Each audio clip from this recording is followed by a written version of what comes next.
Ndugu zangu wa Mat Foundation, tunawashukuru sana na karibuni sana Monduli. Na sisi wa Monduli, hata mimi namsikia ndugu yetu Mlokozi wa Babati kwa biashara kubwa ambazo wanafanya. Anafanya biashara kubwa, Mungu amjalia, lakini pia ameweza kuja kumbuka jinsi ya kutoa kwenye jamii. Kwa kweli kwa siku ya leo, wakati nimeambiwa kwamba huyu ni mfanyabiashara mkubwa, amekumbuka kurudisha kwenye jamii kwa kupitia walemavu, ni siku ambayo na mimi leo nimemkumbuka mzee wetu hayati Reginald Mengi. Mungu kwa kweli amlaze mahali pema peponi, lakini na sisi kama jamii ya Kitanzania, wafanyabiashara kama Mlokozi na wengine ambao wamefanikiwa kiuchumi kwa kiasi kikubwa, ninaomba sana tuendeleze pale ambako mzee Mengi aliachia.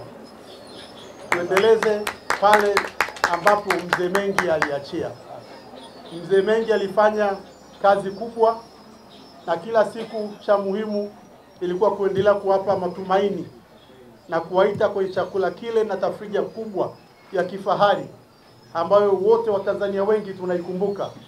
Tunawaomba wakina Mlokozi na wengine tuendelee pale Mheshimiwa mzee Mengi alipoachia, kuendelea kukumbuka walemavu wa taifa letu. Sisi kama Mat Super Brands kupitia Mat Foundation tumekuwa tukisaidia jamii kwa muda mrefu. Sisi tumekuwa tukisaidia jamii, imekuwa ni moja ya kitu kinachomsukuma mkurugenzi wetu kurudisha kwa jamii. Amekuwa akisaidia watu kwa vitu tofauti. Tumekuwa na project za kusaidia watu wa viti mwendo, tumesaidia watu kusomesha, watu ambao wanakwama ujenzi, wamama waliofiwa na waume zao, tunawasaidia kumaliza ujenzi wao. Tuna project nyingi ambazo tunafanya.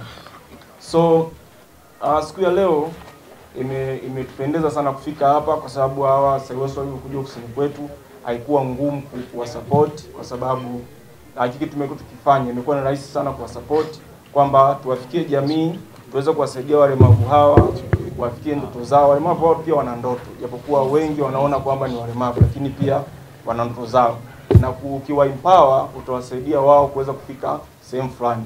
Kuna wengine ambao wana changamoto za kufika sehemu kwa ajili ya kufanya kazi. Anaitwa Omega Mlai, ni mkurugenzi wa shirika la Smile Youth and Women Support Organization, tunaliita SAIWASO kwa kifupi, na tunamshukuru Mwenyezi Mungu kwa siku hii ya leo kwa kuwepo hapa, na kubwa ambalo limetuweka siku hii hapa ni uzinduzi wa mpango wetu wa kusaidia jamii na watu wenye ulemavu au wenye mahitaji maalum.